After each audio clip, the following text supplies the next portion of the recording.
안녕하세요. 안녕하세요. 어제 결혼하신 새 커플도 형제자매도 오셔가지고 감사가 되고요. 저는 어제 일정 때문에 참석 못했지만 주님께서 결혼을 축복하시고 그 앞날에 은혜로 함께 해주시기를 기도하는 마음이 있습니다. 오늘 형제자매님들과 함께 나눌 말씀의 주제는 영광의 주님을 바라보자 라는 주제로 말씀을 교제하고자 합니다. 말씀 한 구절 보겠습니다. 히브리서 2장 9절 10절 말씀입니다.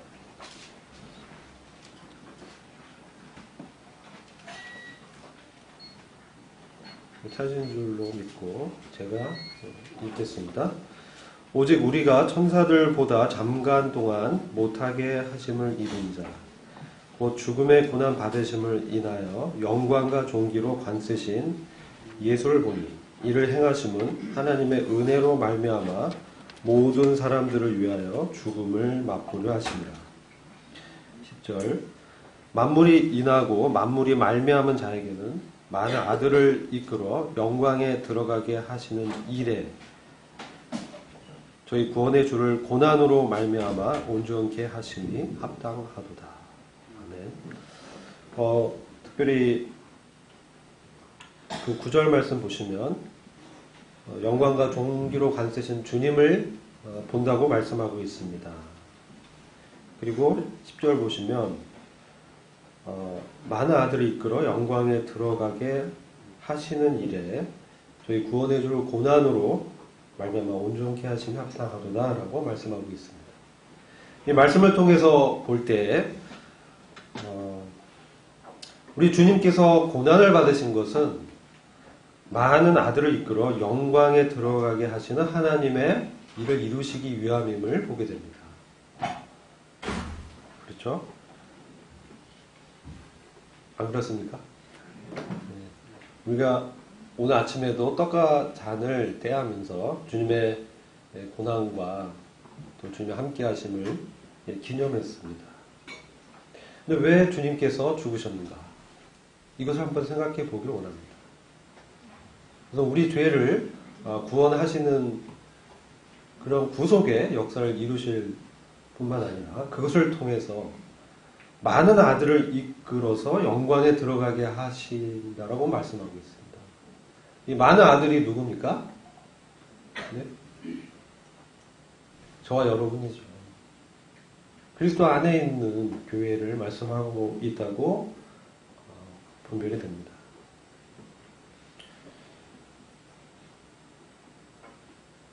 그래서 이 영광에 들어가는 것이 무엇인가 하는 것은 매우 중요한 성경의 주제입니다. 예. 우리가 주님의 영광을 볼 때 우리가 느낄 수 있고 또 생각할 수 있는 것은 어떤 게 있을까요? 주님의 그 찬란한 영광과 존귀로 관세신 이 주님을 볼 때 말씀을 이렇게 보면 그것을 위해서 죽음의 고난을 받으셨다라고 말씀하고 있습니다. 바로 주님의 은혜와 사랑을 우리가 기억할 수 있는 것입니다. 주님의 영광은 바로 이 주님의 고난을 통해서 이루어지는 것이기 때문에 우리와 같은 자들을 하나님의 아들로 이끄셔서 영광에 들어가게 하신 그 주님의 은혜와 사랑이 얼마나 놀라운지를 생각할 수 있는 것이죠. 그래서 우리는 이 주님의 영광을 바라볼 충분한 이유가 있습니다. 그리고 베드로전서 2장 20절, 21절 말씀 한 구절을 더 보겠습니다.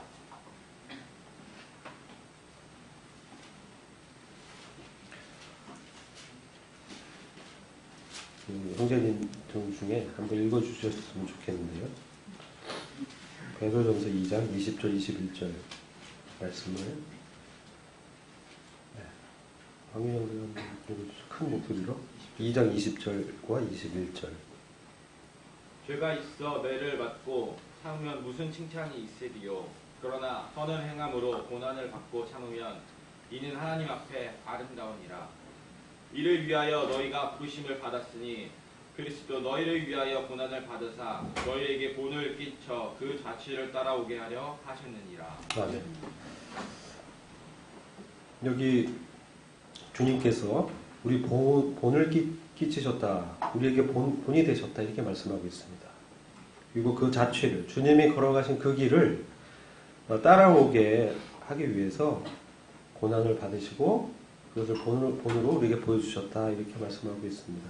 20절 보시면 오직 선을 행함으로 고난을 받고 참으면 이는 하나님 앞에 아름다우니라, 이렇게 말씀하고 있죠. 사실 이 말씀을 이해를 하려면 18절 말씀부터 봐야 됩니다. 베드로전서 2장 18절 보시면 사환들아 범사에 두려워함으로 주인들에게 순복하되 선하고 관용하는 자들에게만 아니라 또한 까다로운 자들에게도 그리하라.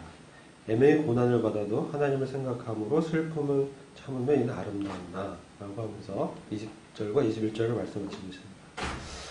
우리는 대부분의 이 생활을 사실 이 예배당 밖에서 하고 있습니다. 일주일에 예배당에 집회 가운데 오는 날이 많으면 뭐 2번, 더 많으면 3번 이렇게 오시죠. 그리고 적게는 1번 이렇게 우리가 예배당에 모여서 주님을 경배를 드립니다. 그런데 더 많은 시간을 우리는 사실 이 세상의 사람들과 함께 살고 있는 것이죠. 그래서 베드로전서 2장 18절 말씀에 이제 사환들아, 이렇게 말씀하고 있습니다. 세상에서 일을 하고 있는 형제들을, 또 자매님들을 이렇게 말씀하는 거죠. 그런데 우리가 직장이나 어떤 환경에서 우리가 관계를 맺고 있는 사람들이 있습니다. 그런 사람들과의 관계 속에서 저희들에게 친절하게 대하는 사람들은 우리가 대하기가 좀 쉽죠. 그런 사람들에게 우리가 불편한 마음을 가지면 우리가 이상한 사람이 되겠죠. 그렇지 않습니까? 우리를 선대하는데 우리가 그 사람들을 후대하고 악하게 하면 안 되잖아요. 근데 이 말씀은 까다로운 자들을 말씀하고 있어요. 까다로운 자들이 있습니다. 근데 저는 이렇게 보면서 오히려 까다로운 사람들이 더 많은 것 같아요. 저가 이상한가요? 상대적으로 보면 저도 이상한 사람이죠. 까다로운 사람들이 주변에 상당히 많이 있습니다. 왜냐하면 각자의 그 배경과 가치관과 그렇기 때문에 또 사회가 이렇게 다변화되고 많은 변화가 있고 빨리 발전하지 않습니까? 그 변화 속도에 또 따라가고 하다 보면 어려운 일들이 많이 있습니다. 그래서 우리 주변에는 사실 이렇게 어떤 일을 갖고 대하고 그럴 때 이제 사람의 이제 성격이나 됨됨이가 나타나게 되죠. 근데 사람에게는 육신이 있잖아요. 육신은 뭡니까? 죄가 있습니다. 죄성이 있습니다. 그러다 보면은 나도 모르게 욱하는 이제 감정도 일어나고 화가 막 나기도 하고 불편하고 그렇습니다. 우리가 주님의 그 고난을 생각할 때 지난번도 한번 교제드렸지만 이 고난은 2가지 측면으로 나눌 수가 있습니다. 첫 번째는 이제 우리가 복음을 위해서 고난을 받고 있죠. 예를 들어 뭐 중국에서 복음을 전하기 참 어렵지 않습니까? 공산권이고 또 요즘 특히 더 어려운 것 같습니다. 그래서 외부적인 이러한 사단의 도전과 시험이 있습니다. 그리고 성경을 보면 초대 교회 우리의 믿음의 선배들은 참으로 많은 고난과 어려움을 겪었습니다. 어제 청년들은 모여서 사도 바울 생애를 다룬 영화를 좀 봤었는데 그의 생애는 참 많은 고난으로 점철되어 있었던 것을 보게 됩니다. 특별히 등을 이렇게 채찍으로 맞는 장면들을 이렇게 보게 되는데요. 유대인들은 40대에서 하나 감한 매라고 하는데 39대입니다. 근데 그거 5번 맞았다고 기록되어 있습니다. 그러면 200대잖아요. 200대에서 다섯 대를 빼면 195대를 등을 맞은 거예요. 그리고 많은 날들을 고난 가운데 보냈는데 매 맞기도 하고 굶기도 하고 지금 이제 굶는 사람들이 많은 이렇게 줄어들고 있죠. 우리나라에도 많이 줄어들었죠. 그게 잘 안 보이지만 여전히 우리 사회에도 굶는 분들이 있습니다. 근데 바울은 그 전도여행을 하면서 굶었고 또 잠도 자지 못했다 이렇게 있습니다. 잠도 자지 못했다. 또 마음에 좀 공감이 왔습니다. 제가 요즘 이제 잠을 못 자고 일을 하는 일들이 있어서 밤을 새는 게 있는 거구나 이런 것들을 좀 경험하게 됩니다. 근데 바울은 아마도 그가 이제 낮에 일을 하고 밤에 이제 복음을 증거하고 그러다 보면은 또 밤을 새게 되죠. 일정이 있잖아요. 우리 일에는 일정이 있습니다. 목적을 달성하려고 밤도 새기도 하고 이 여러 고난 가운데 있습니다. 이게 우리가 당하는 이 외적인 고난입니다. 근데 한편에 지금 현대 시대에 그렇게 바울과 같은 외적인 고난 가운데 있는 분들은 많지는 않습니다. 선교 현장에서 있는 분들이나 또는 복음을 증거하기 어려운 제도적인 어려움이 있는 그런 나라에 있는 분들은 그런 외적인 고난을 여전히 안고 있지만 그렇지 않고 기독교가 들어와서 편면하게 증거된 나라는 그런 고난보다는 오히려 영적인 시험과 유혹이 더 많습니다. 제가 오늘 말씀드리고 싶은 고난은 바로 이 영적인 시험과 유혹에서 오는 내적인 고난을 말씀드리고 싶습니다. 여기 보면은 이 베드로 전서에서 베드로 사도가 형제들에게 권면하는 것은 우리가 까다로운 이 세상의 사람들을 많이 이렇게 만날 수 있기 때문에 그러한 외적인 그 환경 가운데서 그들 어떤 마음으로 대해야 되는가 그런 측면을 말씀하고 있죠. 선을 행하는 측면이 있습니다. 선은 무엇입니까? 성경에서 선은 구원에 관계된 일을 말하는 것입니다. 구원은 여러 가지 측면이 있죠. 구원은 우리 죄에서 건진받는 칭의의 구원이 있고 우리가 주님을 닮아가는 성화의 측면이 있고 주님이 재림하실 때 우리가 몸의 구속을 얻는 영광스러운 구원이 있습니다. 이 모든 것을 통틀어서 구원이라고 합니다. 그래서 사도 바울은 빌립보서에서 두렵고 떨림으로 너희 구원을 이루라 이런 말씀을 또 하고 있지 않습니까? 이미 구원받은 성도들에게 구원을 이루라고 하고 있습니다. 이것은 삶 가운데서 우리가 주님을 닮아가는 것을 말씀하는 것이죠. 여기서도 선을 행함으로 고난을 받는 부분을 말씀하고 있습니다. 그런데 그때 바라봐야 될 것이 바로 우리 주 예수 그리스도라는 것을 보게 됩니다. 주님이 어떻게 고난을 받으시고 더불어서 어떤 영광에 들어갔는지 이것을 우리는 주의 깊게 봐야 됩니다. 왜 우리가 주님의 고난과 영광을 특별히 영광의 주님을 바라봐야 되느냐.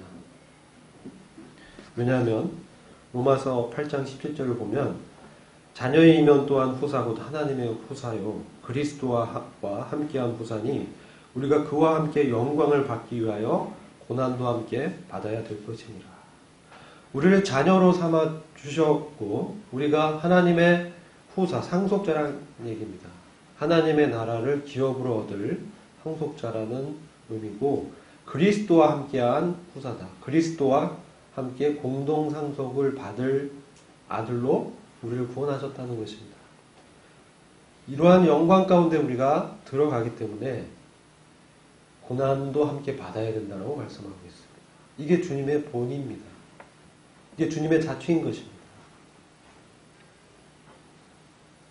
그래서 우리는 이 외적인 고난도 있지만 지금 현대 사회에서는 내적인 시험과 유혹과 고난이 더 극심하게 우리 가운데 일어나고 있습니다. 이와 같은 데서 우리 믿음을 지키는 것은 쉽지가 않습니다.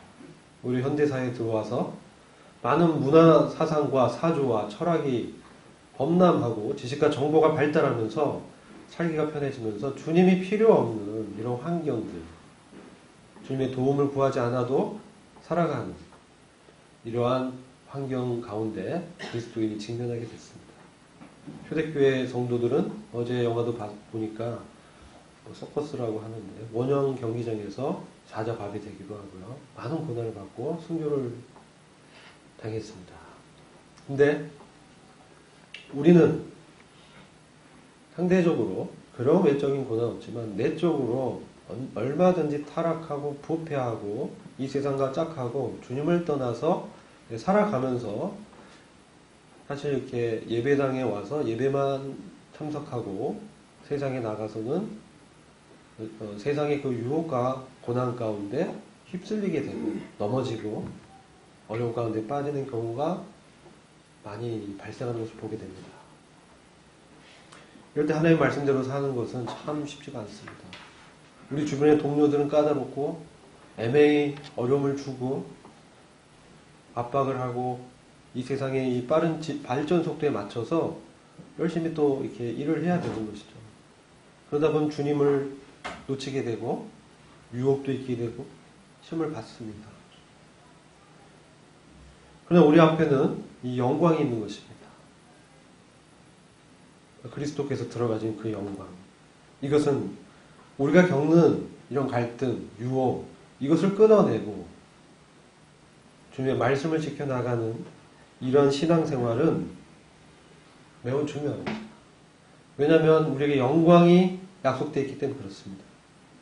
그리고 우리는 주님과 같은 그 영광에 들어가는데 로마서 8장 그 29절을 보시면 이 아들의 형상을 본받는 그런 영광입니다. 하나님이 미리 아신 자들로 또한 그 아들의 형상을 본받게 하기 위하여 미리 정하셨으니 이는 그로 많은 형제 중에 맏아들이 되게 하려 하심이니라. 바로 주님의 신의 성품이 우리 가운데 이 질그릇 가운데 육체 가운데서 나타나는 것입니다. 이게 바로 아들의 형상을 본받는 것을 말씀하는 거죠. 구원은 무엇입니까? 저는 이 말씀을 보면서 구원은 바로 하나님의 아들의 형상이 우리에게 나타나는 것입니다. 그러기 위해서 우리는 죄에서 처벌에서 구원을 받아야 되고요. 주님을 닮아가야 되고요. 주님의 영광스러운 그 몸의 구속, 주님의 그 영광스러운 몸을 입는 부활의 영광에 또 들어가는 것입니다. 이 전부가 무엇을 말합니까? 바로 그리스도의 형상이 우리에게 나타나는 것입니다. 이것이 얼마나 영광스러운 것입니까? 이거야말로 이 우주에서 가장 가치 있고 가장 존귀하고 영원하면서 불변하고 그만큼 중요한 의미가 있는 것입니다. 우리는 이러한 이 놀라운 영광 가운데 초대를 받았습니다. 어떻게 하면 이런 주님의 형상을 닮아가는 그러한 중차대한 구원의 역사가 우리 가운데 일어날 수 있을까? 성경은 고린도후서 3장 18절 이와 같이 말씀합니다. 우리가 다 수건을 벗은 얼굴로 거울을 보는 것 같이 주의 영광을 보매 저와 같은 형상으로 화하여 영광으로 영광에 이르니 곧 주의 영으로 말미암음이니라. 아멘. 이것은 이스라엘이 이 율법 체제 아래에서 이 수건을 가려진 상황으로 그들을 이렇게 말씀하고 있죠. 그들은 다 이 구약의 어떤 수건을 덮고 있기 때문에 그리스도의 영광을 보지 못하는 것입니다. 그러다 보니까 어떻습니까? 그리스도를 영광을 본 사람은 모세가 있었습니다. 모세는 그 영광을 대면하고 그 얼굴빛에 빛이 반사했습니다. 이것은 구약의 영광입니다. 율법의 영광. 그러나 그것은 사라지는 것이죠. 그러나 그 영광도 사람들이 보고 두려움을 느꼈기 때문에 모세가 이렇게 가려웠습니다. 근데 그 영광은 모세에게만 반사가 됐습니다. 그러나 우리가 믿는 이 그리스도, 주님의 영광은 모든 그리스도인들, 신약성도 모두가 바로 우리 안에서 주님의 영광이 나타나는 것입니다. 너무나 놀라운 영광입니다.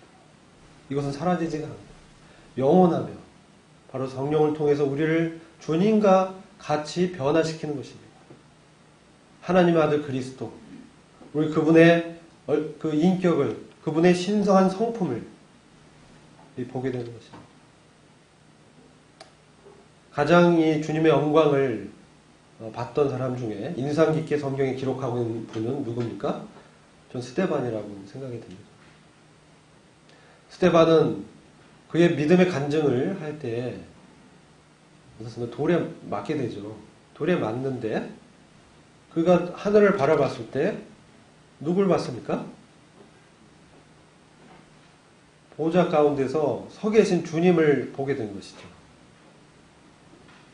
그 주님을 바라보게 되었을 때 어떤 기도를 하게 됩니까? 주님, 저들을 용서해 주십시오. 저들이 하는 짓을 알지 못합니다. 바로 이 사랑과 용서의 마음을 갖게 되는 것입니다.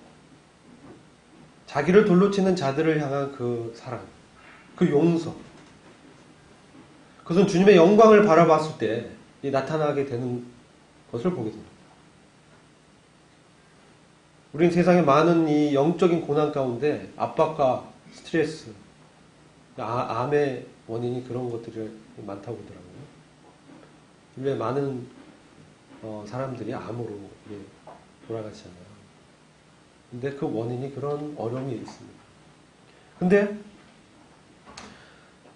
주님의 이 영광을 봤을 때 스데반은 주님과 같이 변화됐습니다.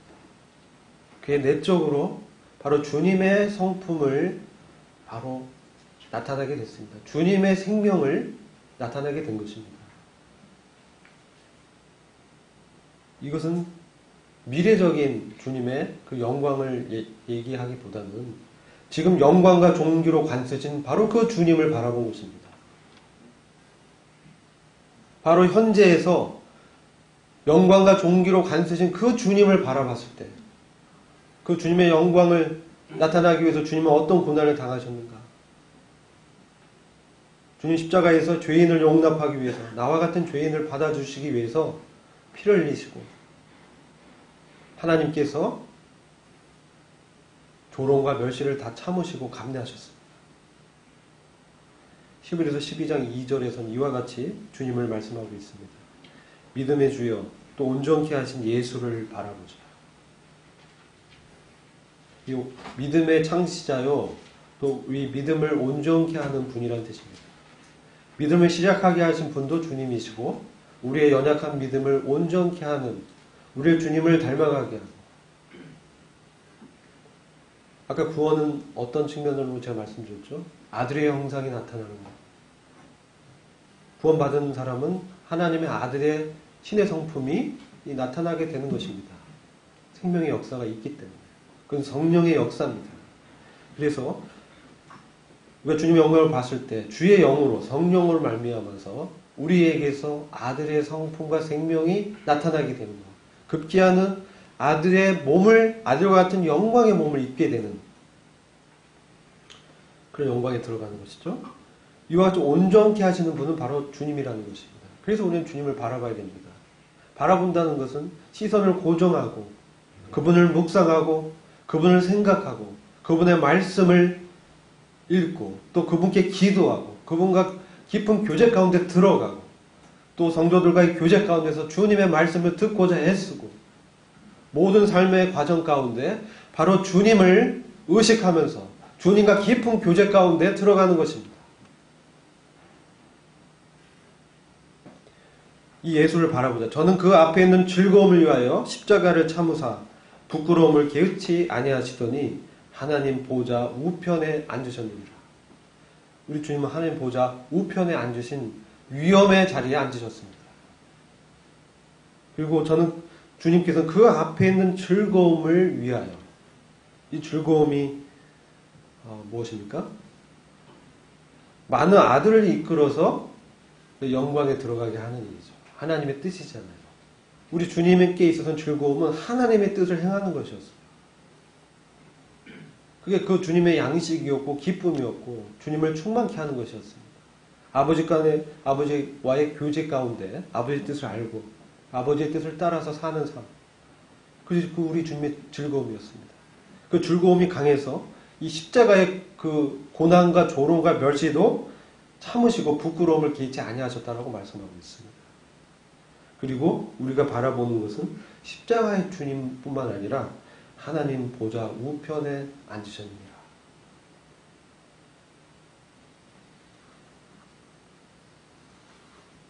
우리가 이런 주님을 바라봤을 때, 이런 주님을 묵상할 때, 우리 주님을 의식할 때, 이러한 고난 가운데 있는 우리에게 나타나서 대제사장 되신 주님께서 중보하시고 위로하시고 말씀을 주시고 그 어려운 상황 가운데서 평안한 마음을 주시는 그 주님을 경험할 때 우리는 고난을 견딜 수 있게 되는 것입니다.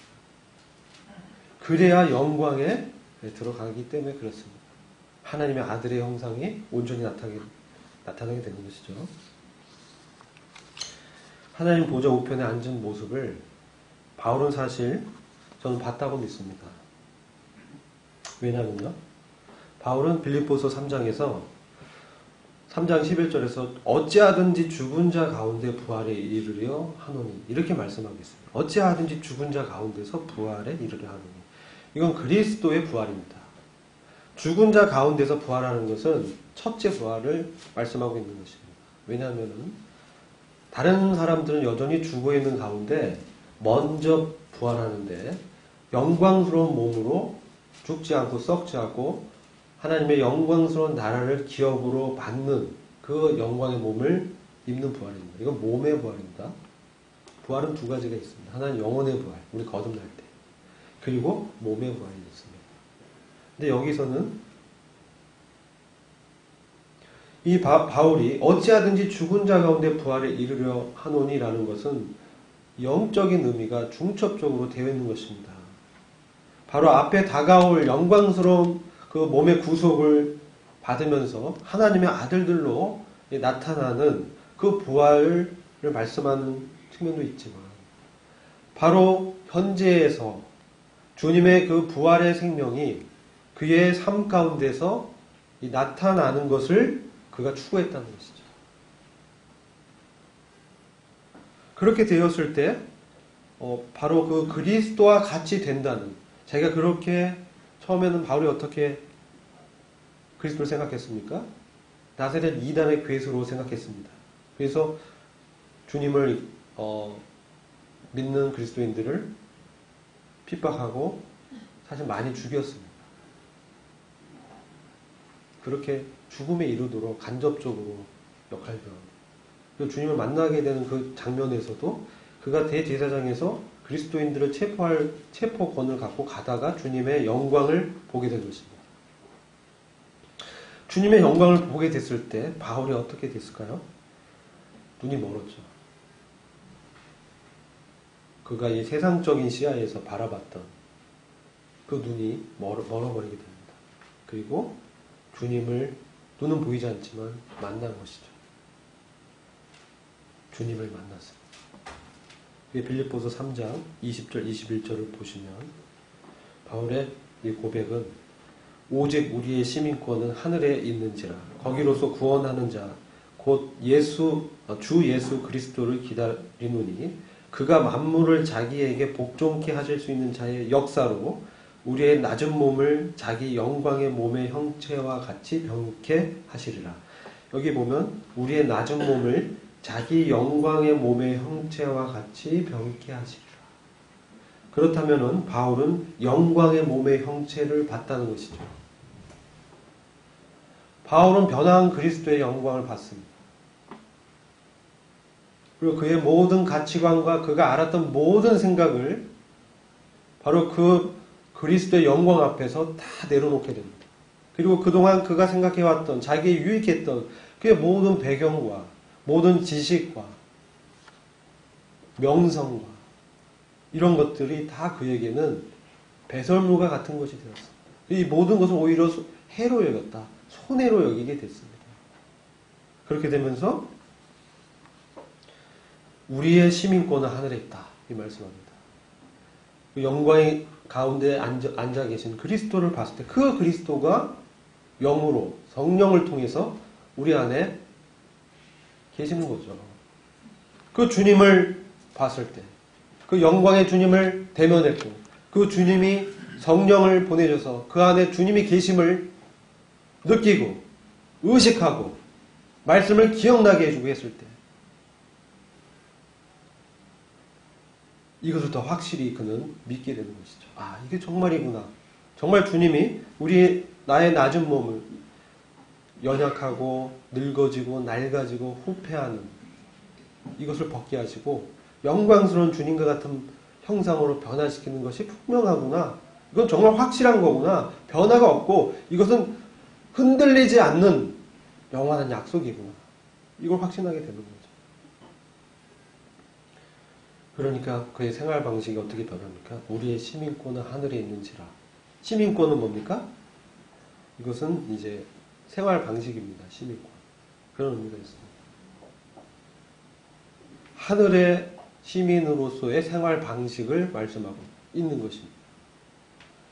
땅에 있지만 영광 가운데 계신 그리스도를 묵상하고 그분을 기억하고 그분의 임재를 기억하면서 그리고 바로 그 영광의 몸의 형체로 변화될 그 날을 소망하면서 내게 당하는 외적인 고난 또 현재적으로 당하는 내적인 고난을 견디는 것입니다. 이게 왜 중요합니까? 에베소서 1장 9절 보면 우리가 잘 아는 말씀입니다. 에베소 교회에 사도 바울이 교회의 비밀을 말씀하는데 그 뜻의 비밀을 우리에게 알리셨으니 곧 그 기쁘심을 따라 그리스도 안에서 때가 참 경륜을 위하여 예정한 것이니 하늘에 있는 것이나 땅에 있는 것이 다 그리스도 안에서 통일되게 하려 하심이라. 그리스도 안에서 때가 찬 경륜을 주님이 정해놓으셨습니다. 그것은 하늘에 있는 것이나 땅에 있는 것 모든 것이 주님의 주권 앞에 복종하는 때를 말씀하고 있습니다. 주님의 통치가 이 땅에 가시화되는 것입니다. 우리 안에 말씀하시고 하늘의 보호자의 위엄의 자리에 앉으신 그 주님께서 예루살렘의 보호자에서 열방을 다스리고 재판하시고 주님의 의의 통치가 나타나는 바로 그때를 말씀하고 있습니다. 근데 왜 이게 우리에게 의미가 있느냐? 에베소서 1장 11절과 12절의 말씀이 모든 일을 그 마음의 원대로 역사하신 자의 뜻을 따라 우리가 예정을 입어 그 안에서 기업이 되었습니다. 우리가 주님의 기업이 되었습니다. 그리고 12절 이는 그리스도 안에서 전부터 바라던 우리로 그의 영광의 찬송이 되게 하려 하십니다. 그분의 영광의 찬송이 되게 되었습니다. 이 말은 우리가 그분의 영광에 동참해서 그분의 통치에 함께하여 그리스도의 공동 상속자로 예정을 입었고 기업이 되었음을 말씀하는 것이죠. 그래서 성경은 계속해서 주님의 영광을 우리에게 보여줍니다. 우리가 너무 연약하고 우리 안에 육신이 강하기 때문에 우리는 주님을 의식하고 바라보지 않으면 어느덧 우리의 몸은 세상의 관성에 따라 육신의 습관에 따라 살아가기 마련입니다. 그래서 우리는 부활하신 그 주님의 영광, 부활하신 주님의 권능, 바로 그 주님의 성령의 능력이 우리를 변화시키고 우리를 그 부활하신 주님과 같이 닮아가도록 역사하기 때문에 바로 이 주님의 영광에 주목해야 되는 것입니다.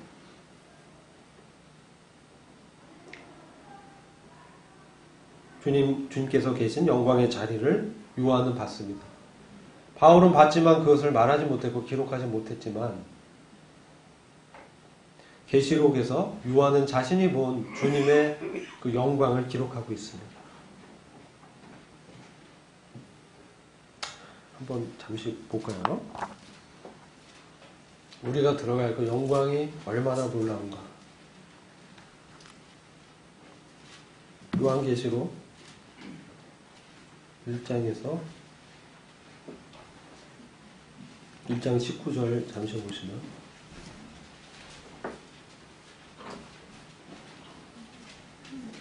그리고 요한의 계시, 주님의 계시죠. 주님의 계시를 기록하면서 19절은 내가 본 것과 이제 있는 일과 현재 있는 일과 장차 될 일을 기록하라. 주님의 명령을 받았습니다. 근데 먼저 기록한 건 뭡니까? 네가 본 것과 계시로 주님 요한이 본 것을 기록하는데 그것은 뭐였냐면은 바로 12절에 요한계시 1장 12절에 7 금촛대를 봤습니다. 이것은 7 교회입니다. 교회를 봤습니다. 그리고 교회 가운데 행하시는 그리스도를 봤습니다. 13절 보시면 촛대 사이에 교회 가운데 인자 같은 이가 발에 끌리는 옷을 입고 가슴에 금띠를 띠고 발에 끌리는 옷은 귀한 신분을 상징하죠. 또 금띠 이것은 왕이나 대제사장만이 띠는 띠입니다. 머리와 털의 희기가 흰 양털 같고 머리 털이 희었습니다. 그건 주님의 경륜을 보여주죠. 그리고 주님의 의의를 또한 상징합니다. 눈을 봤는데 눈이 불꽃 같다. 주님의 그 눈은 불꽃 같다. 변화하신 주님의 몸을 보여주잖아요. 변화하신 이 몸의 형체를 바울도 봤고 요한도 봤는데 바울이 기록하고 있습니다. 이것이 하나님의 형상이구나. 그것을 우리에게 지금 보여주고 있습니다. 왜? 우리도 이와 같은 형상으로 어떻게 돼요? 변할 거기 때문에. 어느 정도까지 변할지 모르겠습니다. 이 주님의 이 영광스러운 모습으로 우리는 변하는 것입니다. 그의 발은, 그 눈은 불꽃 같고 거짓말을 할 수 없습니다. 주님 앞에서. 속에 있는 걸 다 직고하게 되어 있어요. 주님 앞에 서면 죽은 자처럼 됩니다. 그의 발은 풀무에 단련한 빛난 주석 같고 가장 단단한 금속이죠. 심판을 상징합니다. 그리고 주님의 이 단련된 발은 성도의 고난에 함께하는 푸른불과 같은 시련 가운데 다니엘의 세 친구가 푸른 불에 들어가잖아요. 근데 그 안에 분명히 3명을 던졌는데 1명이 더 있었잖아요. 그게 누굽니까? 그리스도 주님이시죠. 성도의 시련과 고난 가운데 함께하신 주님. 바로 여기서 그 단련된 빛난 주석 같은 발은 주님의 그런 발을 또한 보여줍니다. 그의 음성은 많은 물소리 같고 두려움을 느낄 만한 그 주님의 목소리. 오른손에 7별이 있고 교회에 책임 있는 자들을 붙들고 있는 주님의 권능을 보게 됩니다. 그 입에서 좌우의 날성검이 나오고 말씀으로 이 세상을 창조하신 창조주의 위엄을 보게 됩니다. 그러나 심판을 행하실 것입니다. 얼굴에는 해가 힘있게 비치는 것 같더라. 그분의 용모는 더 이상 피 흘리고 구겨진 고통에 일그러진 모습이 아니라 해와 같이 힘있게 비추는 빛이 주님의 얼굴에서 나타나고 있습니다. 그것을 봤을 때 그 발 앞에 엎드려져 죽음과 같이 되었다. 우리가 그분의 영광 그냥 보면 우리도 이렇게 될 것입니다. 거의 그 앞에, 그 영광 앞에, 영광의 빛 앞에 바울은 눈이 멀어버렸죠. 꼬꾸라졌습니다. 주님 누구십니까? 이렇게 됐죠. 네가 핍박하는 예수다. 오 주님. 그때 자기가 얼마나 큰 죄를 지었는지 이제 깨닫게 된 거죠. 그러면서 주님이 이제 이 요한을 일으키고 말씀을 하는데 그 영광의 주님을 이제 기록한 거예요. 근데 그것만 기록한 게 아니고 4장을 넘어가서 보시면 2일 후에 내가 보니 하늘에 열린 문이 있는데 내가 들은 바 처음에 내게 말하던 나팔 소리 같은 그 음성이 가로되 이리로 올라오라. 이 지금 요한 계시록 주님의 계시는 종들에게 기록했습니다. 종들에게 1장을 보면 수신자가 종들이라고 나와요. 주님의 종들이. 주님을 섬기는 사람들이죠. 주님과 같은 우리는 주님의 아들이면서 하나님의 아들이면서 그리스도의 친구고 또 주님의 신부고 교회면서 또한 주님을 섬기는 종과 같은 자들입니다. 이 모든 것이 다 우리와 관련된 것입니다. 근데 지금 이게 사역적인 측면이죠. 주님이 이런 일을 하겠다는 거예요. 그래서 이걸 보여주는 거예요. 그런데 이후에 보니 하늘의 문이 열렸습니다. 하늘의 문이 열렸는데 주님이 이리로 올라와라 라고 했을 때 요한이 변화가 돼서 성령에 이끌려가지고 하늘에 올라갑니다. 이게 뭡니까? 성도의 휴거죠. 성도를 이와 같이 휴거시킬 것을 주님이 요한에게 먼저 경험하게 하는 거죠. 성령의 감동으로 이제 하늘의 보좌를 봤습니다.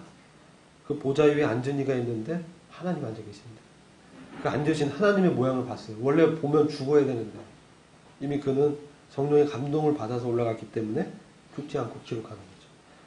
하나님의 모양은 뭡니까? 벽옥과 홍보석 같고 무지개가 있어 보호자에 둘렸는데 그 모양이 녹보석 같더라. 그래서 벽옥은 뭡니까? 다이아몬드 같은 거죠. 홍보석. 벽옥은 다이아몬드 같이 강하고 모든 것을 자릅니다. 하나님의 공의. 홍보석은 뭡니까? 핏빛이죠. 주님의 구속의 피. 무지개는 뭡니까? 주님을 이렇게 보좌를 둘러싸고 우리가 보는 무지개는 절반만 보잖아요. 근데 이 하나님을 둘러선 무지개는 원형이에요. 바로 약속의 완성. 하나님의 언약을 이렇게 보여줍니다. 그런데 그것만 본 게 아니라 4절에 보면 24보좌를 봤습니다. 24보좌는 24장로들이 흰 옷을 입고 머리에 금관을 쓰고 앉아 있었습니다. 이게 중요합니다. 이게 바로 에베소서 2장에서 말하는 너희를 그리스도와 함께 살리셨고 어떻게 얘기해요? 하늘에 앉혔다. 하늘에 앉았는데 어떻게 앉아있느냐를 기록하고 있는 거예요. 하늘에 보좌가 있고 그 주변에 24장로들이 24보좌들로 이렇게 앉아있는 거예요. 그게 바로 교회가 하늘에 앉혀져 있는 것을 기록한 것입니다. 위엄의 보좌, 그 영광스러운 보좌 주변에 둘러서서 앉아있는 것입니다. 그리고 금관을 썼습니다. 바로 그 수고에 대한 보상을 받은 것이죠. 그러면서 그 앞에 네 생물이 주님의 거룩을 찬양하고 있는 장면입니다. 우리가 이 위치가 영적인 교회의 위치입니다. 이것을 우리가 바라보는 것입니다. 영광 가운데 계신 그 주님을 바라보면서 그 주변에 둘러선 24장로들을 보는 것입니다. 왜 이렇게 있습니까? 네. 주님과 함께 심판해야 되기 때문에. 주님과 함께 다스려야 되기 때문에. 위치가 그렇다는 거예요. 그리고 주님은 그리고 24장로들은 바로 주님께 자기 금관을 벗어 던지죠. 모든 기업과 내가 받은 상급은 하나님의 은혜입니다. 그것을 말씀하는 거예요. 바울이 그랬잖아요. 고린도전서 15장에 나의 나는 것은 하나님의 은혜입니다. 그걸 고백하는 것이죠. 우리가 이와 같이 이 땅에서 주님을 이제 만나러 올라가서 주님의 보좌 가운데 이제 있기 전에 상을 다 받는데 그걸 또 주님께 돌려드리는 바로 이 모든 것은 하나님의 은혜입니다. 내게 가장 의미가 있는 것은 바로 주님 당신입니다. 그리고 고백하는 거죠. 그러면서 이게 바로 함께 일으켜서 그리스도 예수 안에서 함께 하늘에 앉히셨다 라는 말씀의 영적 의미를 요한이 본 것을 기록한 겁니다. 그럼 어떤 사람들이 이 하늘의 이 보좌에 앉고 그리스도의 보좌가 이제 이 땅에 펼쳐질 때 그분의 보좌에 함께 앉아서 함께 다스릴 것인가 중요하죠. 우리 아들로 이렇게 부르신 것은 아들의 영광에 들어가고 아들의 형상으로 변화시켜서 바로 이 통치에 함께 하겠다. 주님과 함께 이런 영광에 들어가게 하겠다. 그러면서 우리 지금 단련하고 있는 거예요. 우리에게 육신이 있죠. 우리에게 외적 고난, 내적 고난이 있죠. 이런 것들 다 이렇게 경험하게 하고 그 안에서 주님을 보게 하시고 주님의 생명을 의지하게 하시고 아 나로서는 안 되구나.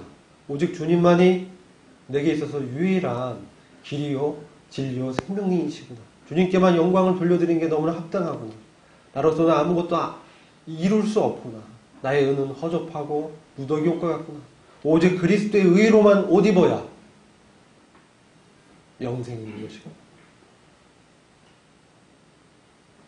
그래서 어떤 자들이 그러면 주님의 보좌에 같이 앉게 될 것인가. 요한계시록 3장 20절 21절을 보면 이와 같이 말씀하고 있습니다. 볼지어다 내가 문 밖에 서서 두드리노니 누구든지 내 음성을 듣고 문을 열면 내가 그에게로 들어가 그로 더불어 먹고 그는 나로 더불어 먹으리라. 이기는 그에게는 내가 내 보좌에 함께 앉게 하여 주기를 내가 이기고 아버지 보좌에 함께 앉은 것 같이 하리라. 아멘. 믿음을 지킨 자들은 예수 그리스도가 하나님의 아들이심을 믿고 그 믿음으로 주님의 생명을 나타낸 자들에게 한 약속이 내 보좌에 함께 앉게 해주겠다. 이것은 하늘의 보좌가 아니고요. 이 땅 가운데 펼쳐질 그리스도의 통치를 얘기하는 거예요.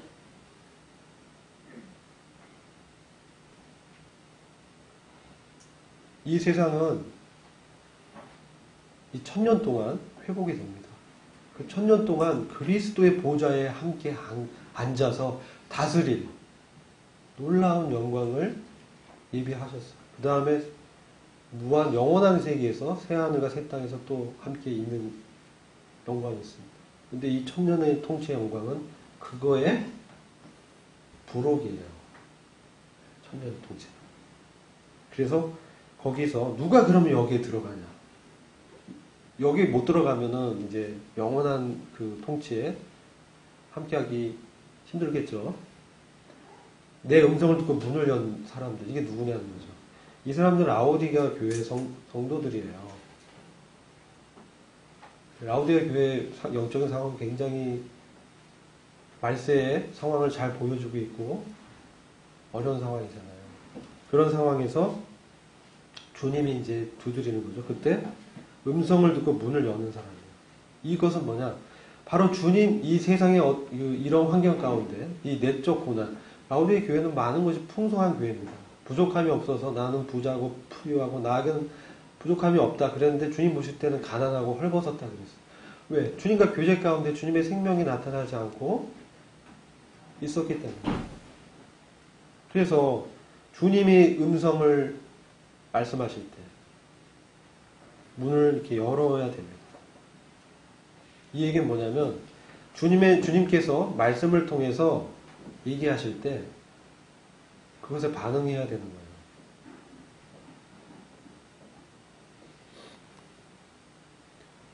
매우 중요합니다. 우리는 많은 순간에 이 주님의 음성을 놓치는 경우가 많습니다.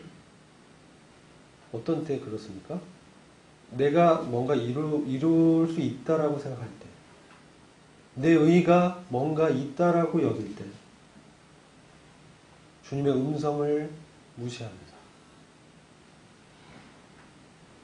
욥이요, 이 의인이었잖아요. 그래서 시험을 받습니다. 사단의 시험. 정말 의인인가? 사단의 시험을 받습니다. 욥은 자기 입으로도 자기가 의롭다라고 고백합니다. 나중에 이렇게 쭉 욥기를 보다 보시면. 근데 마지막에 그가 하나님을 대면하고 내가 귀로 들었는데 이제 주님을 눈으로 뵙습니다. 그러면서 막 회개합니다. 자기가 가졌던 의의가 아무것도 아니고 오직 주님만이 의이시다. 이걸 고백하게 되죠.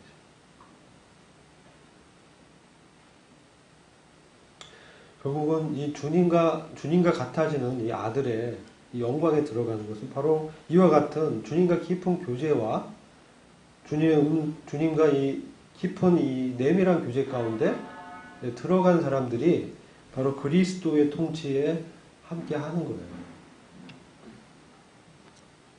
그렇게 말씀하고 있습니다. 그리고 주님과 더불어 먹고, 이게 뭡니까? 먹는 거는요, 굉장히 중요한 거예요. 우리 먹지 않으면 죽잖아요. 근데 먹는데 주님과 함께 먹는다는 거예요. 뭘 먹어야 되겠습니까? 주님의 말씀을 취해야 되죠, 믿음으로. 그 말씀을 먹는 거예요. 영적으로 말씀을 먹는다. 그리고 교회의 어떤 몸된 교회의 상황 가운데서 우리가 주님과 함께 동행하면서 주님으로부터 이와 같은 것을 받고 그리고 나누는 거죠. 그리스도의 형제들과 함께 이런 자들에게 통치할 수 있는 그것을 주겠다 이렇게 말씀합니다. 그래서 우리가 얻는 이런 영광의 내용을 우리가 자세히 알아야 됩니다. 막연하게 알면 안 됩니다. 막연한 지식은 우리를 구원할 수 없습니다. 성경은 명확하게 기록하고 예언하고 그것을 보여주고 있습니다. 우리가 어떻게 그 자리에 들어갈 수 있는지 이미 우리에게 예비된 자리입니다. 이스라엘 백성이 가나안이 그들에게 이미 주어진 땅이지만 가나안을 정복하는 것은 다른 문제입니다. 이스라엘의 실패는 우리에게 많은 영적인 교훈을 주고 있습니다. 교회는 당연히 그 영광에 들어갑니다. 그래서 우리는 이 과정에 있습니다. 근데 이 과정에 있지만 우리는 주님과 함께 이 동행하고 주님을 의식하고 주님을 따르는 이런 그분과 함께 더불어 먹는 이런 삶을 살지 않는다면 우리는 이 영광의 통치의 자리에서 우리의 자리가 어떻게 될까요?